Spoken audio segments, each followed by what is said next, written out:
Hello, and welcome back to Two Things That You Don't Talk About, the podcast. My name is Cody Schroeder, and I am your host today, as always. I just wanted to talk to you guys a little bit about something that I found to be important, and in doing so, I had to do a little bit of research, kind of like I did with my last one. That one being on the Reichstag incident and how closely similar it really has been to the last 40 years. In this iteration of the podcast, I'd like to talk about impeachment. I know, heavy topic. A lot of people are really upset about what's been going on lately, and I believe that they have the right to. I believe that this last impeachment has been basically just one big FU, styrofoam, number one go finger for the Democrats, and has very little to do with the weighty consequences of what impeachment is really about. In order to prove this, I would recommend that anybody who has any doubts about what impeachment is or what it's about or how impeachment is supposed to run, go look up the entire Nixon presidency. I would start with the debates and with a couple of the things that he talked about. You can do an overview of the different things he got passed and how he felt about it, and then just jump right into Watergate scandal and how long it really took to impeach him. Looking at the evidence and how it was splitting the country apart and what was going on and why Gerald Ford pardoned Nixon. I mean, it was really a bloodbath at the end of the day. All the people who wanted impeachment, I don't even disagree with what they did, because bugging the White House and having privately recorded conversations to keep on people is a gangster move.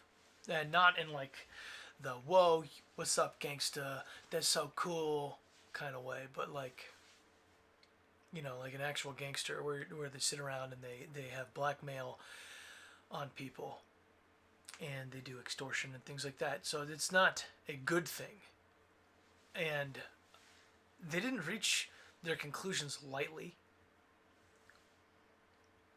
Now, I know that he resigned before he was officially impeached because he knew what was coming and he knew the writing on the wall. And so instead of having Nixon go to jail and let the social consequences of what happened continue, Gerald Ford pardoned him because he was a good man, even though that pretty much was the reason why he lost to Jimmy Carter. He did what he was supposed to do in order to keep the country together, and for that he will always have my thanks. You know, despite whether or not people remember who Gerald Ford really was. Another famous modern impeachment was the Bill Clinton impeachment. I'm not going to go all the way back to the first impeachment. I think that is relevant perhaps to the conversation, but I don't think that it applies to modern politics quite the same way. First of all, not very many people know exactly what happened or why they were impeached. If you would be interested in that kind of a topic, I would be more than welcome to do my research and look into it and do an entire podcast just on the first impeachment in this country. But skipping ahead a little bit, we're going to go back to Bill Clinton's impeachment. And I don't think that Bill Clinton is the worst part of the 90s as far as politicians go, but he was the most prominent part of 90s politics. And what happened with him and what has happened between Barack Obama and now Trump are things that we're going to talk about as far as impeachment is concerned. Now, Bill Clinton is no stranger to controversy. There have been many scandals under the Bill Clinton presidency, from the Whitewater incident down to Juanita Broaddrick and Jennifer Flowers, and then Monica Lewinsky. There's been no shortage of scandals, and Hillary Clinton was at the center of all of them. I don't need to get into the weeds about the Clinton body count and things like that. I'm sure if you guys are interested in that, you've either read JFK Jr. and George Magazine's book on it, or you're intimately familiar with it through the online sphere. So I don't have to talk about all the people that suddenly disappear when the Clintons get into power, or when people get in their way, whether it be from plane crashes or from, you know, twice shot in the back of the head suicides. But Bill Clinton was accused of lying to the Supreme Court during a sexual assault hearing in which he lied about having a relationship with Monica Lewinsky, who was an intern. And a lot of people say it's not that big of a deal. He just got a blowjob in the White House. I mean, what's that big of a deal about that? Nobody really cares about people who cheat on their wives. People cheat on their wives all the time. Which isn't true, especially back in the 90s. It wasn't true. It wasn't true in the 2000s. There were plenty of people who got in trouble and were no longer part of the political office for cheating on their wives. I remember distinctly sometime in 2005, a Republican member of the House or Senate had cheated on his wife, ran away with her, got married with the mistress, and abandoned his wife and his family. And that was a huge scandal.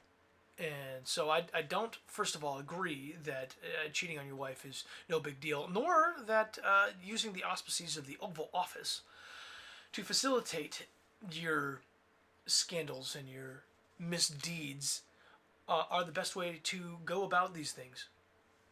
I think that brings disrespect upon the House, and then lying to the Supreme Court, the highest court in the land, about what has been going on in your sex life is also wrong.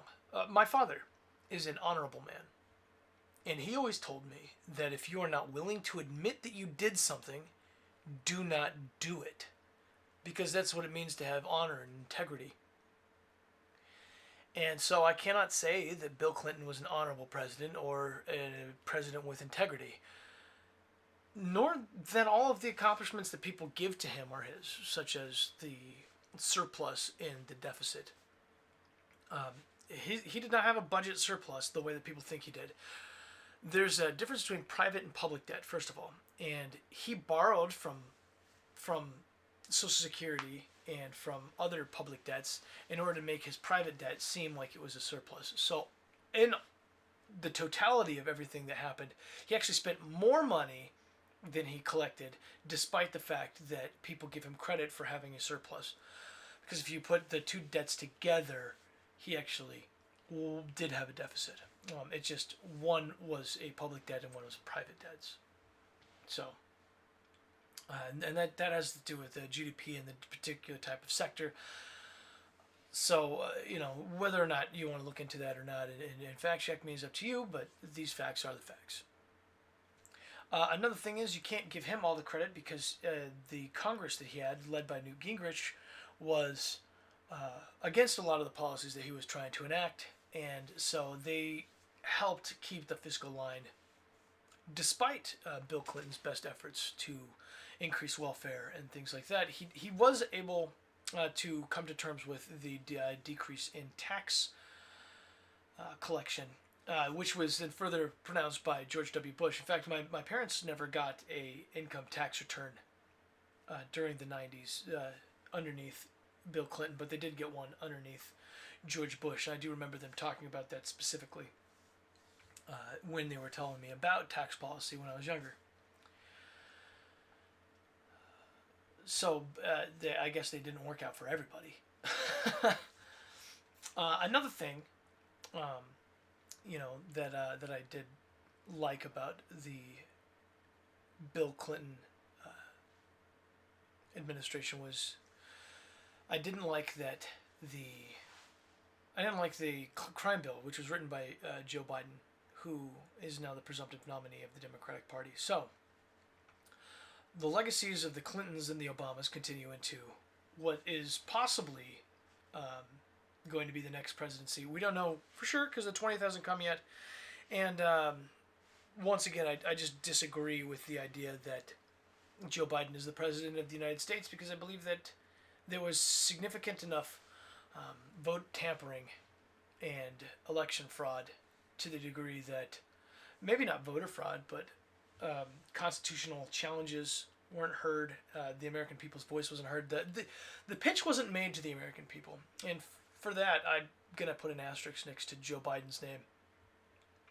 Because we got an answer with Trump. We got a huge investigation. We got the different electors being able to have their voices heard and their evidences heard. And it turns out that none of what anybody was saying was true. So I am going to hold everybody's feet to the fire on this one and assume that we're all playing by the same rules, because I disagree with the idea that because you're Democrat, you get to play by different rules. And in my family history, my great-great-great-great-grandfather was Andrew Jackson, who was the first and last Democrat to represent the modern worker, to represent the working class, except for maybe JFK. I'll give him credit where credit is due. Despite the fact that it looks like he could have tampered with the votes in Texas and committed his own election fraud, I do think that him being an outsider to most politics, and some of the things that he did were all right.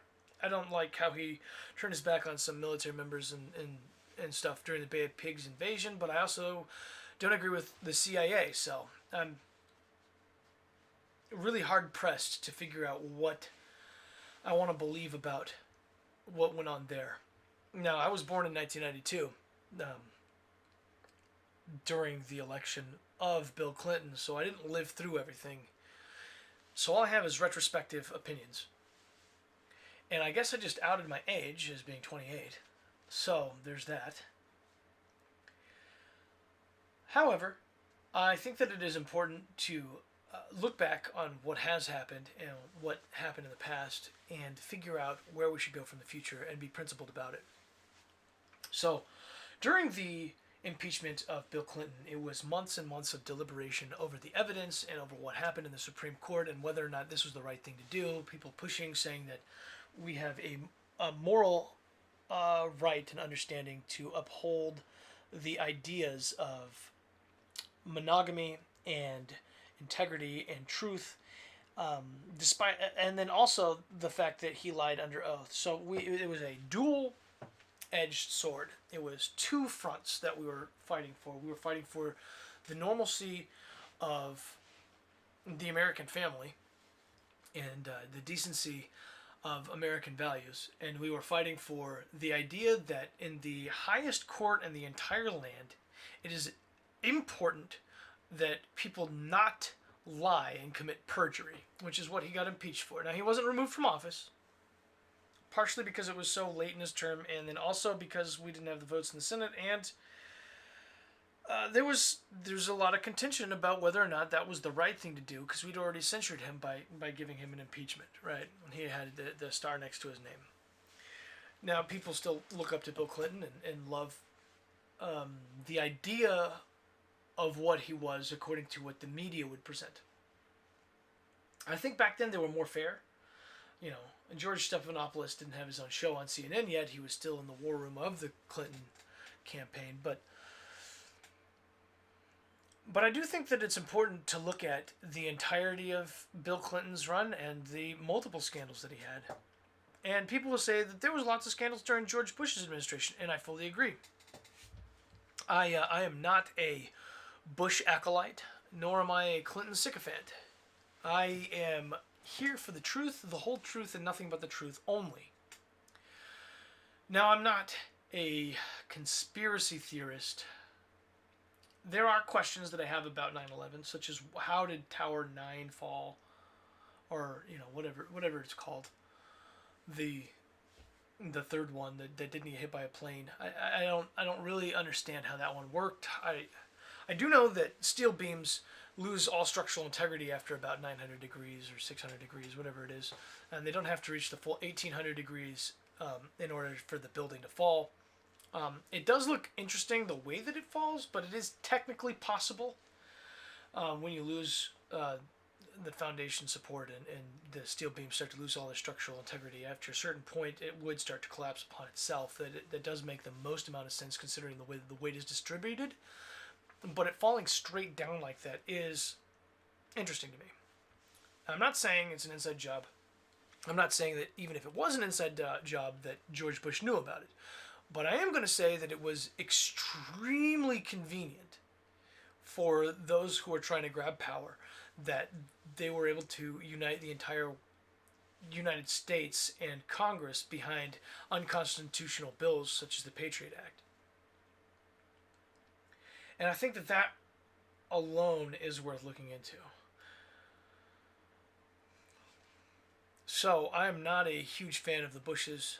I don't think that there's a lot of difference between the establishment and the political class of Republicans and the establishment and the political class of Democrats. And I think that a lot of that started under George Herbert Walker Bush after Ronald Reagan served his 2 terms as president. Now, Bill Clinton had months of deliberation led by a few people. Newt Gingrich in the Senate is one of them. And so they did a lot of looking into the evidences of what had happened, the different accusations from the different women, and then the dress with the stain on it that they had from Monica Lewinsky, which was basically the linchpin in why Bill Clinton got impeached, even though he wasn't removed from office. And I think I agree with their interpretation of what should have happened. You know, Bill Clinton having been president, being toward the end, trying to make a mockery of the rule of law in the United States, because nobody is above the rule of law. If that was the case, then we would have a ruler who could arbitrarily change the rule of law, arbitrarily change the laws in order to suit his own comfort, and skirt justice, and I don't think that that's right. However, I also understand that maybe removal of the president could be seen as the undermining of American authority, specifically the idea of a people's power, the democratic system that we have. And I know, people tell me, we don't have a democracy, we have a republic. And you're right, we do have a republic, but I use democratic in this term as in the people's power, as in a government of the people, by the people, for the people, though we do elect representatives to go forward and pursue our agendas. I mean, that's why we elect them. Supposedly, I mean, the Tea Party elected an entire House, Senate, and presidency, and we still haven't got Obamacare removed, which I think is unconstitutional, which is why it needs to be removed. A lot of people tell me that this is what's helped a lot of people get health care. I disagree with that. I also disagree with the idea of insurance as a means to healthcare being affordable. I think that insurance has made healthcare able to become so expensive, along with a bunch of government regulations and oversight that are, some of them are unnecessary, specifically a lot of the hazardous material regulations and the taxes on transportation. And I mean, you could make exceptions for the healthcare industry. I mean, there's a bunch of things that you can do, but as soon as you start putting taxes, tariffs, and whatnot, and regulations on the transportation, what you're really doing is saying that the government needs to take their cut before the people get what they need. And that's part of the reason why I am against income tax as a general rule. Now, we'll come down to that someday. But today, I want to talk about impeachment and why it's been a serious tool. I mean, it's been a divisive issue since Bill Clinton was impeached. We sat down and we talked about it, and we went through the whole thing. And a lot of people say that it made Republicans really unpopular, despite the fact that they won the presidency in 2000, which, you know, Democrats always say that we lose our elections and they contest them. I mean, Al Gore and John Kerry and Hillary Clinton all still believe that they won their elections. So, and Stacey Abrams, if you want to go on the government level, or the governor level, you know, she still believes that she beat out Brian Kemp in Georgia. And that's, I mean, I guess it's their right. They can believe that, but they haven't proved it to anybody. And anybody who believes that they lost their elections due to fraud or whatnot is perfectly valid in bringing forth evidence to a court. And we will hear it. Because we're not Democrats and we believe in principles. And we believe in doing the right thing. We believe in hearing the argument because we want the truth. Which is why we had to go forward with what we did with Bill Clinton. Even though it was divisive and people saw it as a political move in some cases. And perhaps that's the truth. I mean, we did open up sex in the 60s. So the moral argument does seem to be a little fraught. But I think the rule of law argument is what has always been the most important.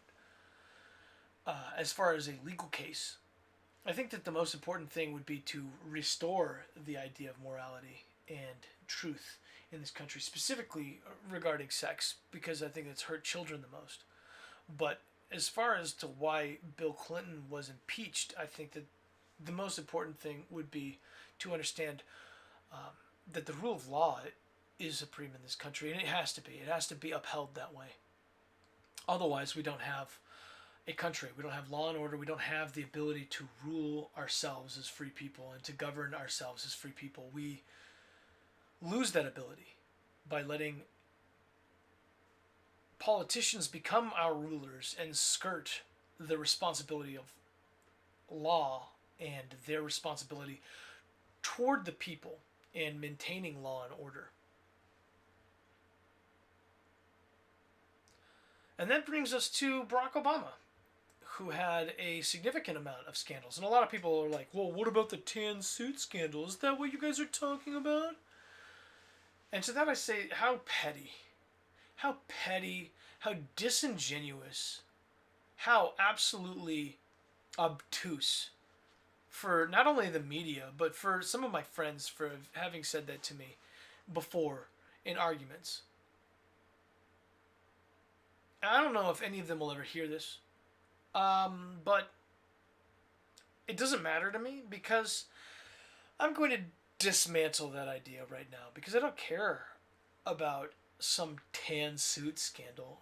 In the same way that I don't care that people say that Melania Trump looks ugly and that everything that Michelle Obama wore was beautiful.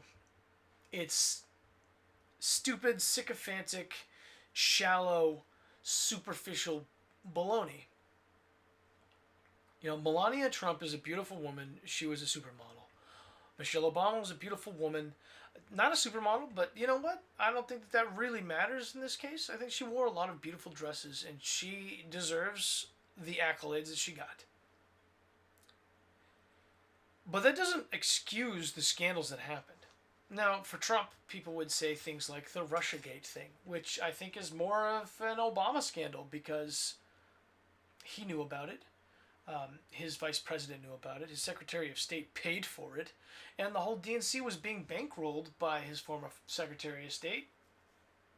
Plus, there was the Iran, where they gave them a bunch of money for their nuclear program, which has been shown to have created enriched uranium even in the short amount of time that it was alive.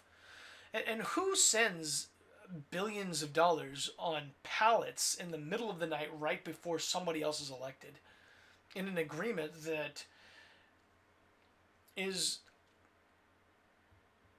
honestly just so irresponsible?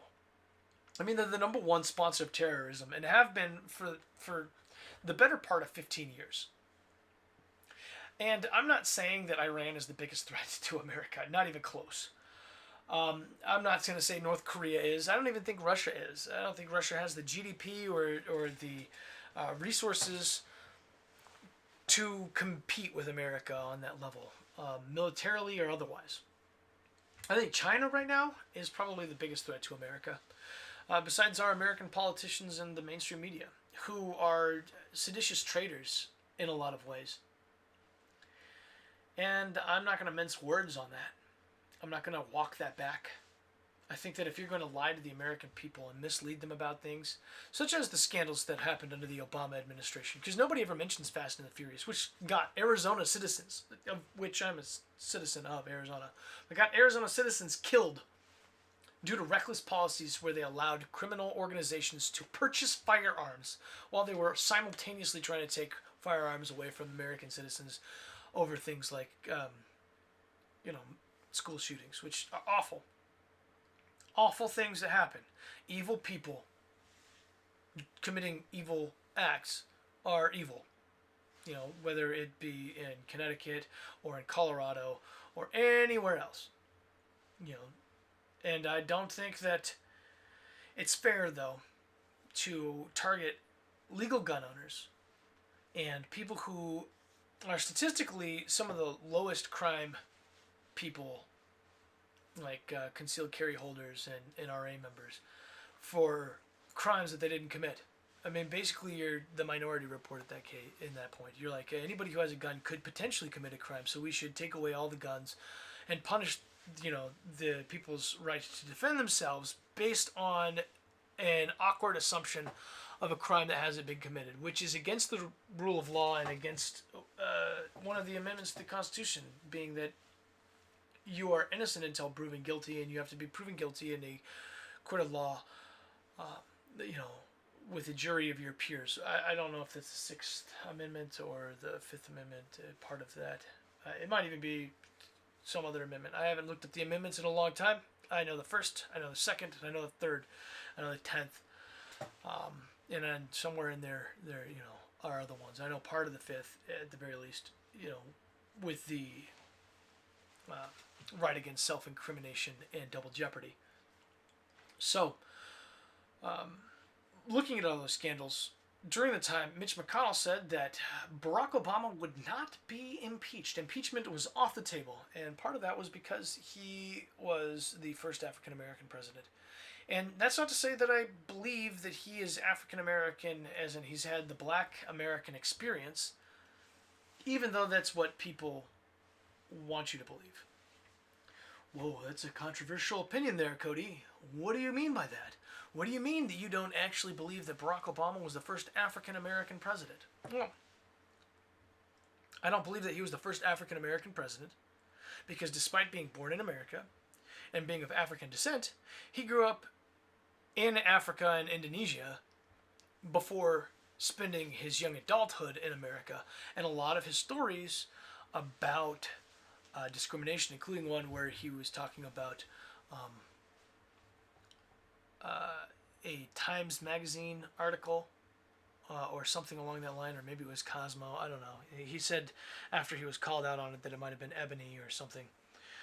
But he believes that he had picked up an article and read that a black man had made himself appear more white in order to overcome racism in America, which the article was never published in an American magazine ever, period, bar none, and the research has been done on that to death.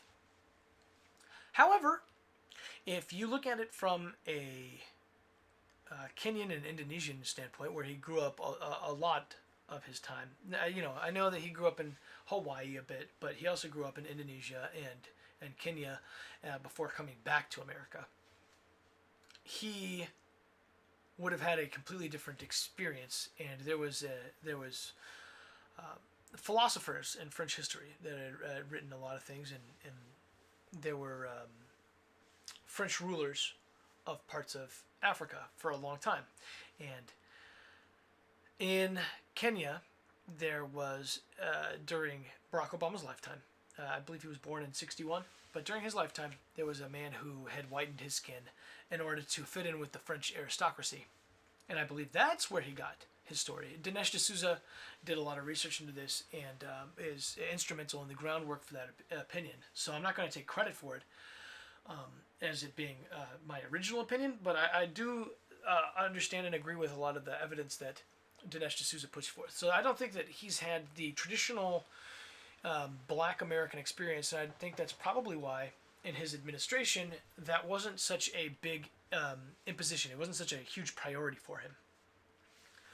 So I think that what happened was he decided that he was going to take on that role in order to get elected.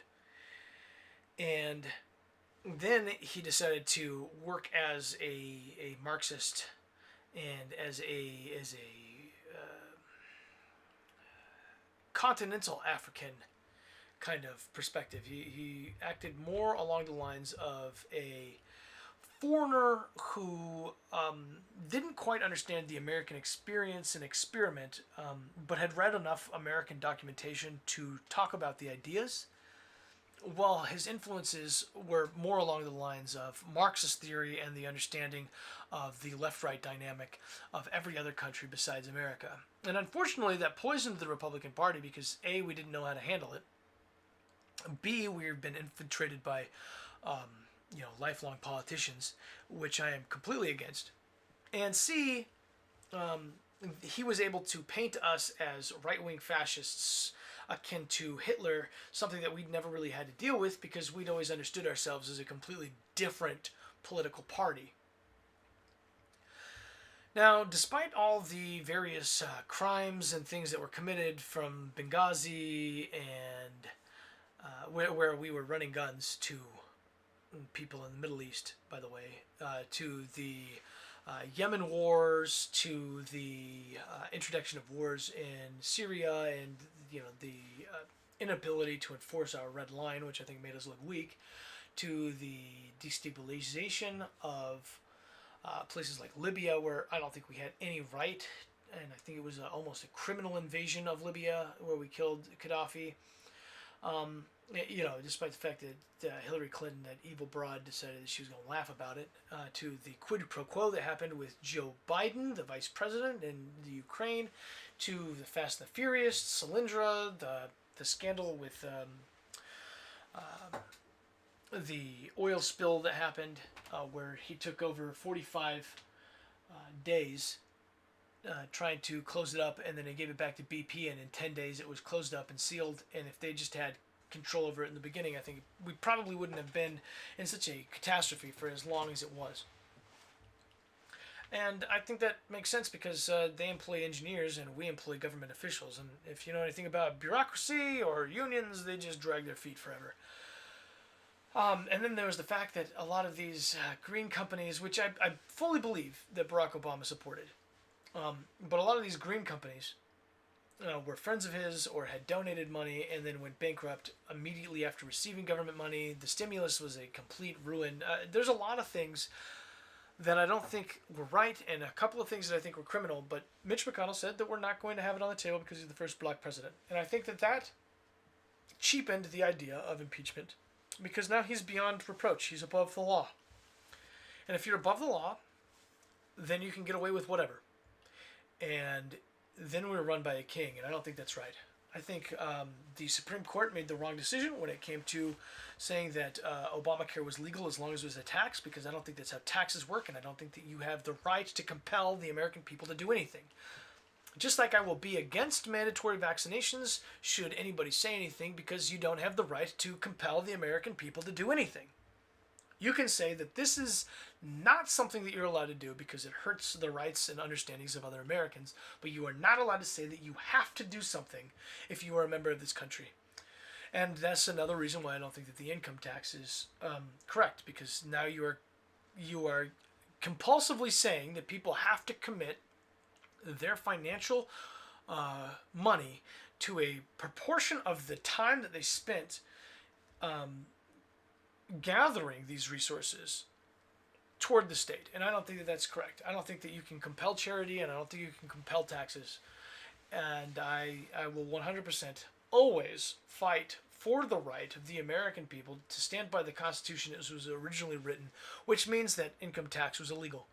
And I don't think that the 17th Amendment, 18th Amendment, one of them, was passed correctly. I think that it was illegally passed in the middle of the night, the same way that the income tax was passed underneath people's noses, and with the understanding that it was supposed to go away after it paid for World War I, and within 20 years it had taken 90% of most people's income.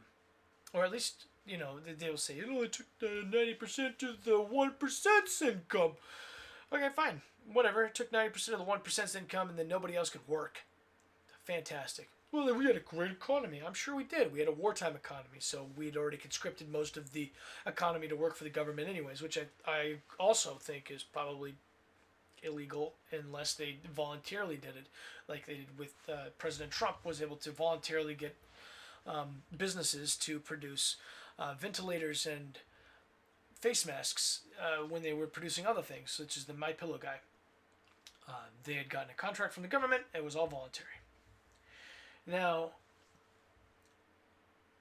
that we've looked at a little bit of what happened underneath Bill Clinton, a little bit of what happened underneath Barack Obama as far as impeachment and what people felt about it, let's take a look at what happened as far as the impeachments of President Trump, who has now been impeached twice, and traitors like Lisa Reagan, or whatever her, not Reagan, Lisa Cheney, who you would think would know a little something about smear jobs and campaign hits, considering, what happened to Dick Cheney.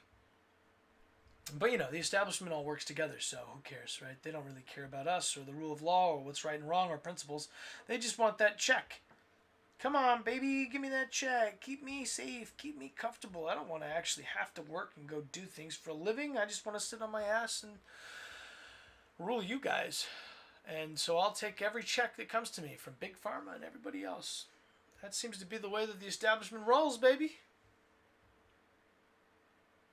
Awful stuff. Awful, corrupt, horrible, terrible, unprincipled, vindictive, mean bastardization of the rule of law, and I'm tired of it.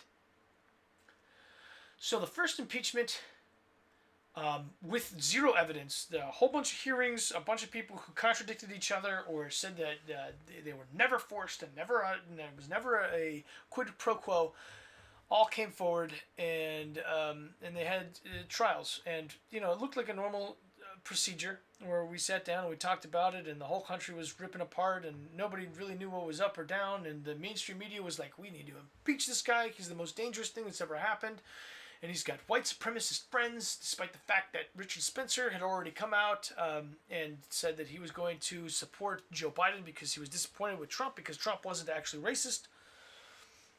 All of that was coming out in the mainstream media, and it all was because Trump made a phone call in which he said, hey, I'm happy to hear that you won. If there's anything that you need, we're here for you. Let's talk about things. I want to get to know you. You're the new president of the Ukraine. It's pretty awesome. Let's talk about a couple of things. Also, I heard a couple of things about Hunter Biden and Burisma. Could you tell me a little bit about that? Let me know when you get back to me. That'd be awesome. In the meantime, he had the military suspend the payments to the Ukraine under looking at whether or not oversight was necessary, what was going on with it, if we were spending it right, what the money was really going to, and it all checked out in the end, and all of the money was given to Ukraine before they even contacted us again, or anybody had a problem with the phone call that was made. At all. During this, people were extremely uncurious about what was going on with Hunter Biden and Joe Biden, because Joe Biden was running for the presidential office, which is insane to me. Insane. Like, how could you say that you are the same level of political journalist as, Deep Throat or any of the other guys who actually broke the truth, regardless of politics, regardless of how they felt about the candidate or the politician or what was going on, the guy who broke Newt Gingrich's affair or Drudge with his reporting on what happened with Monica Lewinsky, any of it. How can you say that you have that level of character, that you're a journalist? I'm looking at you, Don Lemon, looking at you, Andrew Cuomo, or not Andrew, sorry, your little brother Chris Cuomo. I'm looking at you, Wolf Blitzer. I'm looking at everybody here. Brian Stelter. Come on. How can you call yourself an independent, unbiased, factual, political science journalist if you're not willing to go out there and get the truth? I mean, Project Veritas has broken more stories that are true than you guys have. And where I'm talking the Acorn incident, I'm talking about the Planned Parenthood stuff. Like some deeply evil stuff that they broke. And you guys are just sitting here just discounting their work and not doing any work of your own. Just you want to, Orange Man bad. It's a terrorist. He's in the Russian pocket. Meanwhile, Chris Swalwell is sleeping with a Chinese spy and you guys don't say anything. The Chinese economic professor comes out and says that China has bought American politicians and Wall Street since the 1970s, and you guys are completely uninterested. And perhaps it's because they own a large percentage of the media and Hollywood industry, and your entire paycheck is coming from them. I don't know. I don't know. That would be treason and sedition, and I hope that's not the truth. But if it is the truth, we will find it out. Because the American people's done. We're done listening to your crap. We're done watching you guys pretend and flounder around and say, oh my gosh, we are the arbiters of truth. How dare you impugn our character? How dare you say that we, the hard-working journalists of this country, trying to keep it safe, are the enemy of the people? Well, maybe if you told the damn truth, we wouldn't be mad at you. Maybe we would trust you.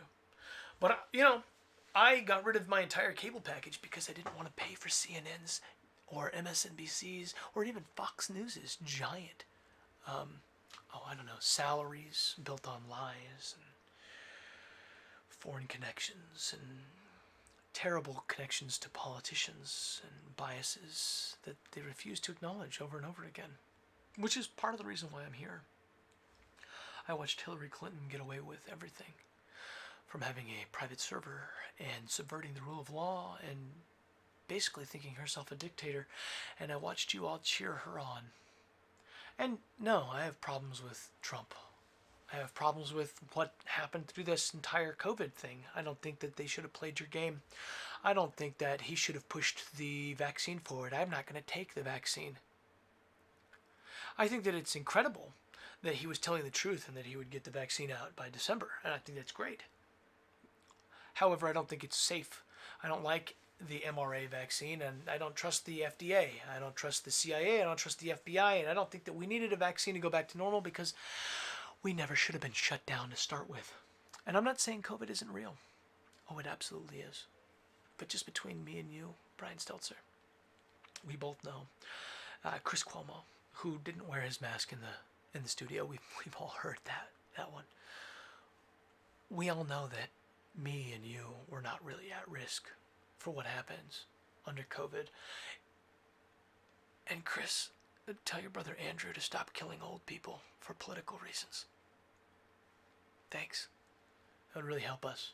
You say that people like me who don't want to wear masks are going to commit grandma to death, but your brother actually did it by putting sick people into nursing homes. And not just your brother, also Gavin Newsom and Gretchen Whitmer. Your favorite people.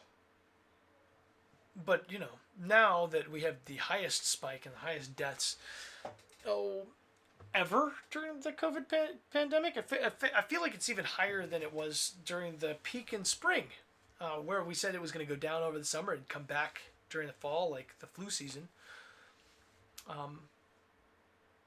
But now you want to open it up because Joe Biden is about to come in office, and, we really shouldn't be all that afraid of it anymore. I mean, we know so much about it.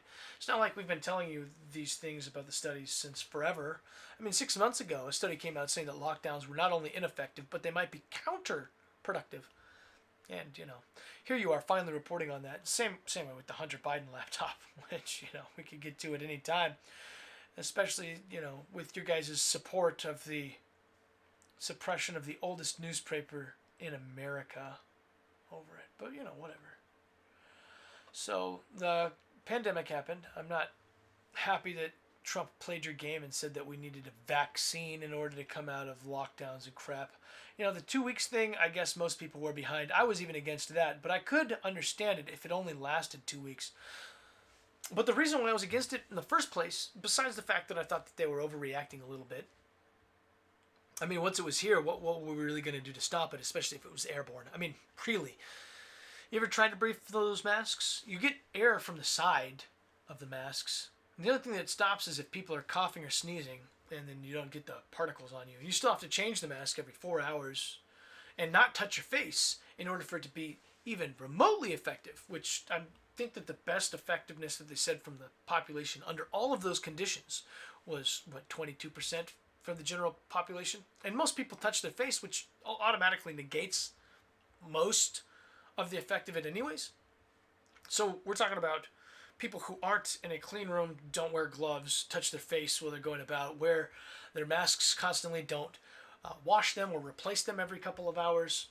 So we're talking about probably the most ineffective thing in the entire world, plus the lockdowns, which are killing people. It just doesn't make any sense to me.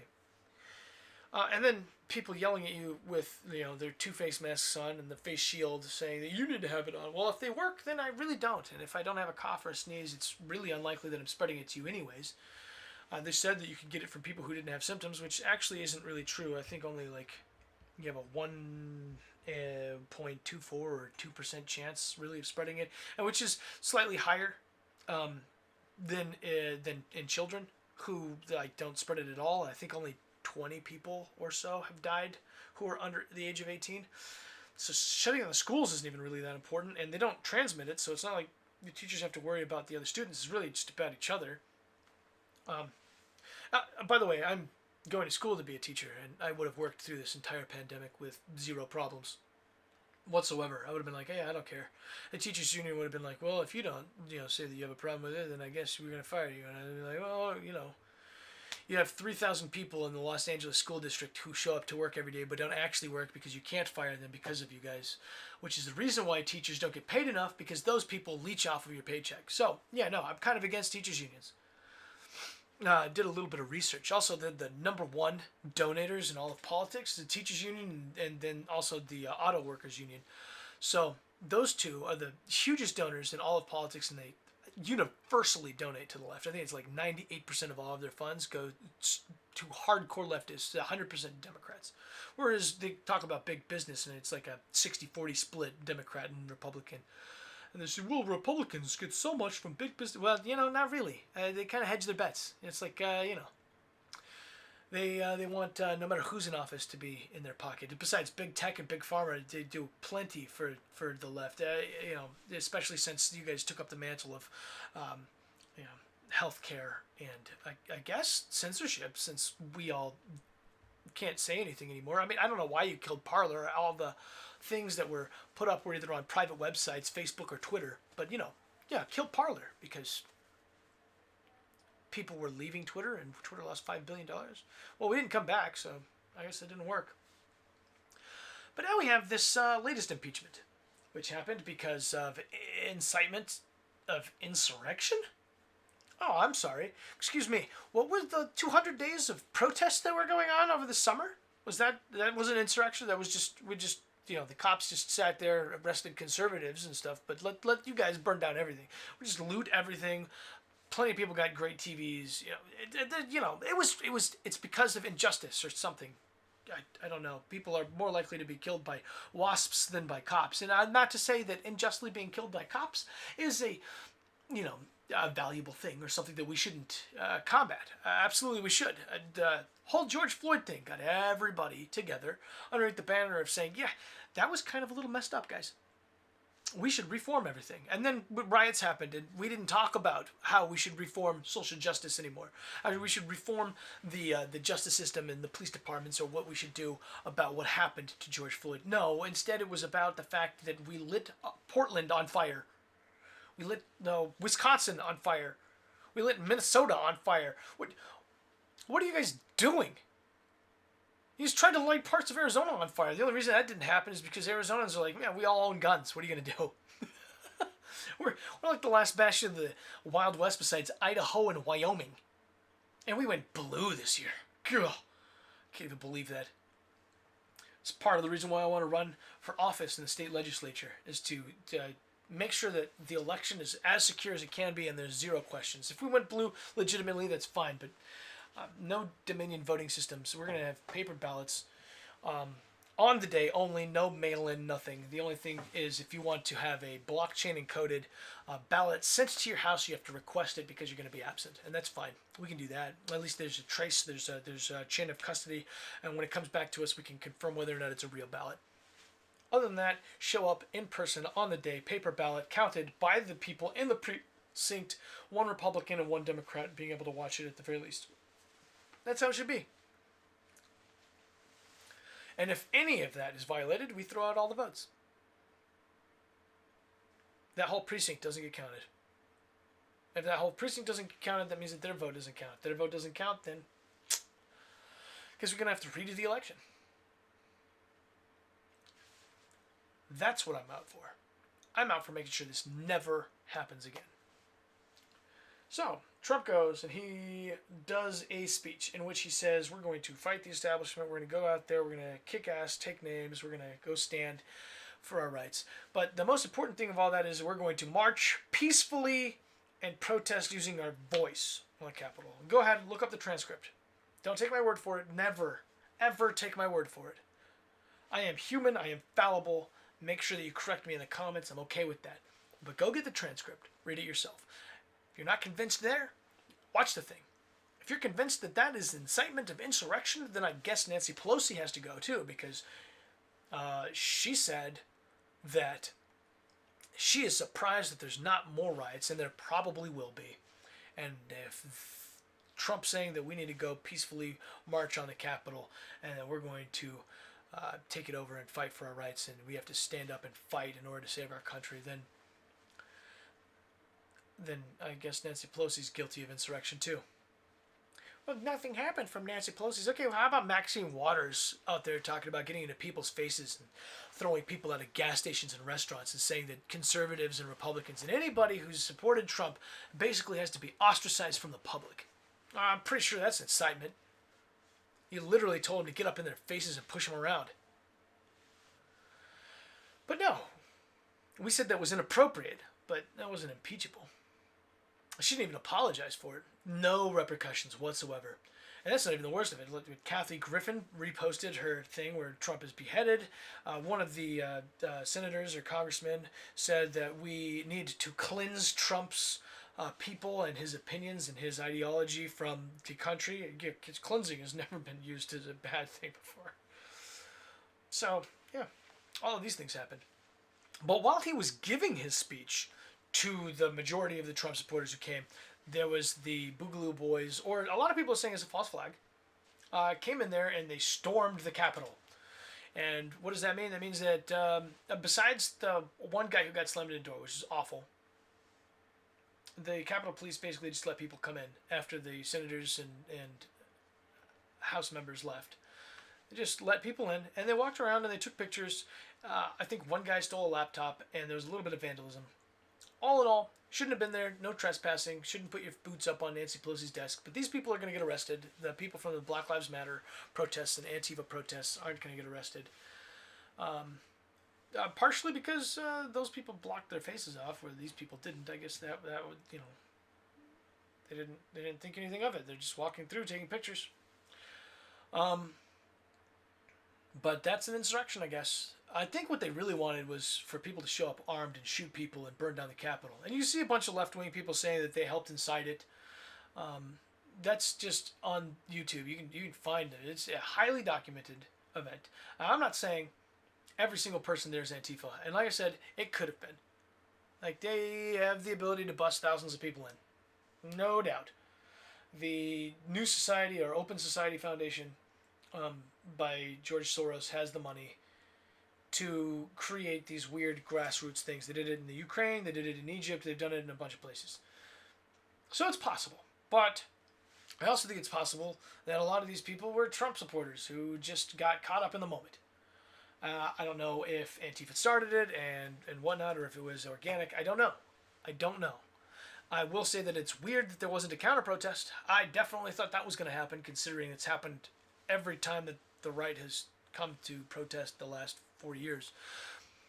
But I do think that it was used and has been blown out of proportion in a crazy way. And then we had Trump, who was impeached in 4 minutes for, okay, so it felt like 4 minutes. It was probably like 4 hours. But there was no hearing. There was no deliberation of events. There was no stress about it. It was just a unanimous thing that happened, and everybody's just like, you know what? This is just the way it's going to go. It's fine. We're going to impeach him. It's going to be a second impeachment. Nobody's even going to bother worrying about it. It's just the way that things are in American politics now. Let's break the impeachment process. There's no evidence. In fact, there's so little evidence that if this were a criminal trial, or if this was a trial that had to appear by preponderance of evidence in a court, it would have been dismissed anyways, outright, point blank, done. But no, This was a political stunt. And excuse my language. I know that that's going to be curbed here. I'm going to block that out because I'm trying not to curse. But yeah, no, this is a political stunt, and it's incredible. It's incredible. You have basically likened one of the most serious procedures in the entire Constitution to a rah rah rah, let's go team, we're going to try and disgrace and discredit the other side, haha, we're making fun of you, put your finger in it, rub your nose in it, all the while just so that way you can say that Trump supporters are terrorists and horrible people and have zero integrity and insurrectionists, and they're all going to just do all the things that you have been lying about us since September, saying that we were going to burn down everything. We didn't burn down anything. Very little violence. And of the people that died, I think all of them were Republican, including the 2 police officers, which is awful. Awful that the 2 police officers died, and I'm sorry about that. From the guy who got hit in the head to the guy who committed suicide. It's awful. To the girl who stormed in and got shot by the cops and was a Trump supporter. Awful. Never should have happened. I'm sorry that any of that happened. But yeah, the only people who died were Republicans. So, it's awful. All awful. But it's crazy for you all to say that there were Republicans in Congress like Josh Hawley who wanted people dead. It's ridiculous. In the same way that I'm not really going to entertain the idea that Democrats organized this. If Antifa came in there and did something, then they did. And that's part of their MO, you know. Well, I'm not here to say that Alexandria Ocasio-Cortez orchestrated this entire event as a false flag so that way they could take away your gun rights and your First Amendment. I think it was opportunistic, and if Antifa was a part of it, then that's where it is. If not, I think that that's exactly what people in political power do. They use their allies in the media, since they have all of them, and they drum up this huge story, they destroy the integrity of the impeachment process, and they bring it down to the level of petty mudslinging while trying to take away our rights that they've been trying to take away forever, where they finally got a chance to expel conservatives and get rid of the competition to their monopolistic views. And they continue to do that. And they're going to come for our Second Amendment next. And on the 20th, if any of you who are Republicans or Trump supporters go to any of these stupid armed protests, you're not Republicans and you are not conservatives and you are not Trump supporters. You're either crazy left-wing radicals like Antifa or whatnot, or you are all right with false flags and that makes you a traitor. And I won't tolerate that. I don't think we're at the time yet for Boogaloo Boys. I'll let you know when that comes. Maybe I'll do a more in-depth thing about why or when it's appropriate to start insurrection or revolution. Maybe not. But we aren't there yet. We have to try every peaceful avenue first. And the first thing I think we need to do is have us ordinary citizens go into public office and shut down the ability for people to cheat in elections, and then work our way up from there. But if the states are controlled by the people, then the federal government has zero power. And if they overstep that power, then we have the right to censure them. And that's how the Constitution is set up. But us ordinary people have to get involved, because we have to get rid of the money involved in politics. We have to get rid of the politicians who are there for a lifelong paycheck, and I'm done with it. I'm done with these people. Now, as far as what to do with the impeachment, I think that we just ignore it. We ignore what happened because they're going to try and put 2 asterisks next to Trump. And I think, you know what? Shame on Nancy Pelosi for not going for the high score. We could have got another impeachment in here. What, you did it in 4 hours? Let's impeach him again today. Come on. What's the worst thing that could happen? It's Martin Luther King Jr. Day. Let's destroy all semblance of what justice actually means anyways. It'll be great. Screw it. Screw it. Screw Trump. Screw the whole system. Screw it. And you know what? I think every single week during the Joe Biden presidency, people should introduce articles of impeachment every single day or every single week.